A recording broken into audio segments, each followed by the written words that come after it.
Hello everyone. In this session, we'll talk about bar graphs. In our earlier classes, we have learned a few things about bar graph. We'll revise those things and we'll add a few more things in this session. In bar graph, we have horizontal axis and vertical axis. We plot categories along the horizontal axis while we plot data values along the vertical axis. While plotting the data values, it is very important to choose a proper scale. Let's take an example. I want to plot 45, 35, 53, 57 and 44 on my bar graph. Now to choose the scale, first I will look at the highest value in this data set. In this example, it is 57. So I'll take a higher value than this value, which is higher than 57, which is multiple of either 10, 20, 50 or 100. Generally, I will not like to have more than 10 markings on my vertical scale. So in this case, I will choose 10 as my scale and 60 as my top value.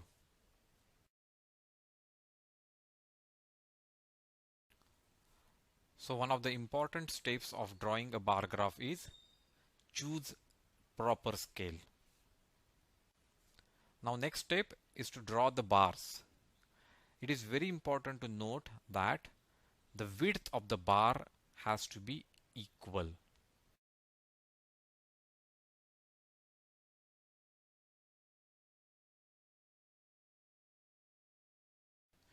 The height of the bar depends upon the chosen scale and data value.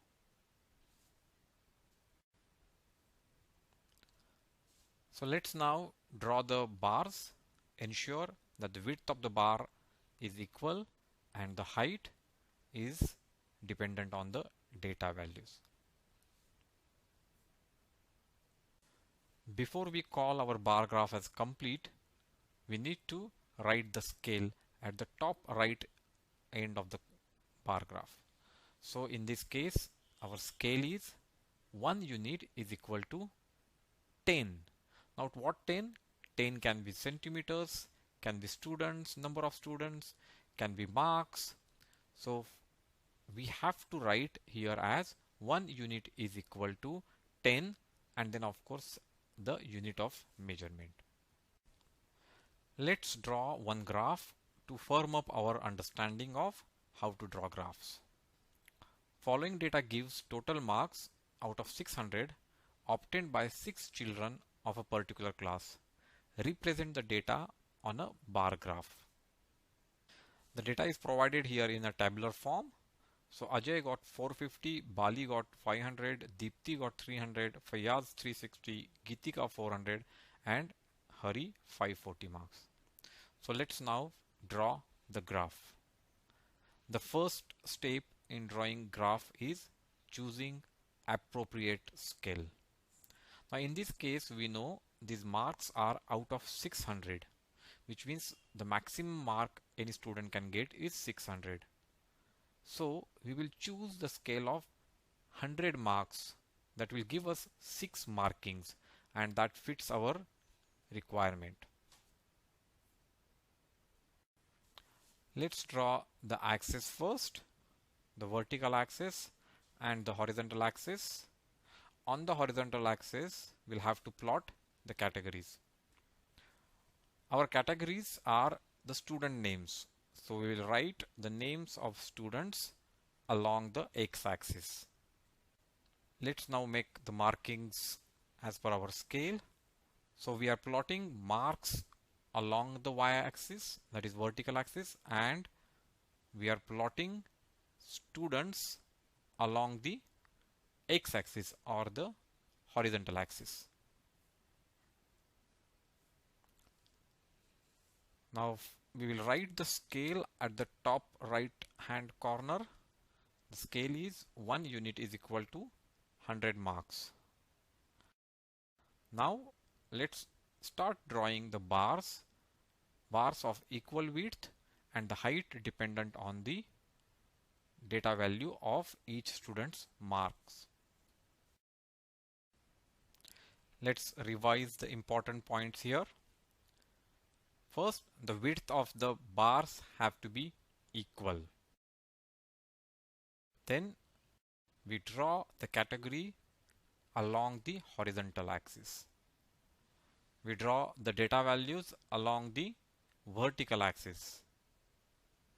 And we draw the scale at the top right hand corner. Let's take one example where we'll draw a bar graph from scratch. We had 20 students in the class and we surveyed which sport the student likes. And we got 5 sports. We are mentioning the 5 sports as badminton as B, cricket as C, football as F, table tennis as T, and skating as S.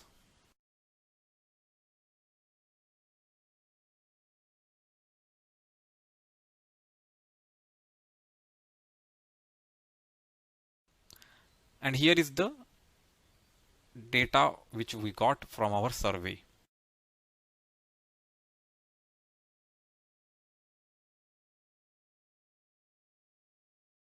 Now we have done the data collection. Now let's do data organization. For that, we'll use tally marks and we'll make a frequency table. So the sports will be in the first column, tally marks in the second column, and frequency in the third column.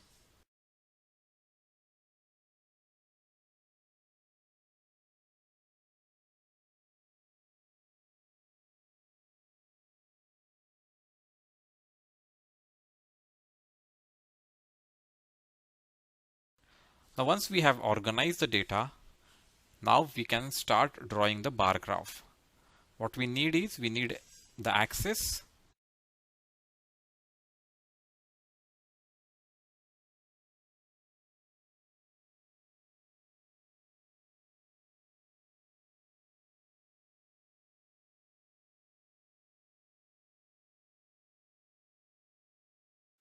on the horizontal axis we'll mark the categories. We have to choose the scale. We see that we have maximum 5 students liking this one sport. So we'll choose a scale of 1 unit is equal to 1 student.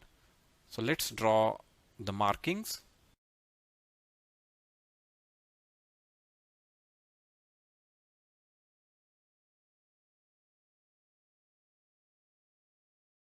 So we have sport on the horizontal axis, number of students on the vertical axis,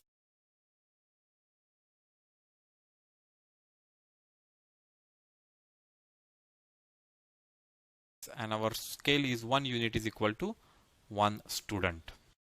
Now let's draw the bars of equal width.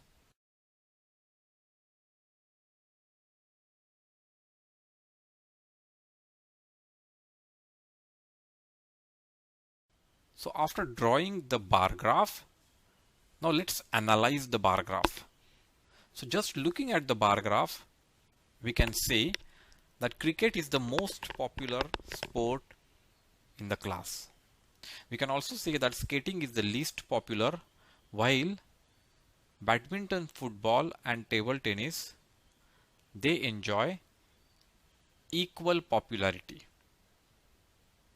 So this is the main use of graphs. The data which was random data which we collected and we put it in an organized tabular form.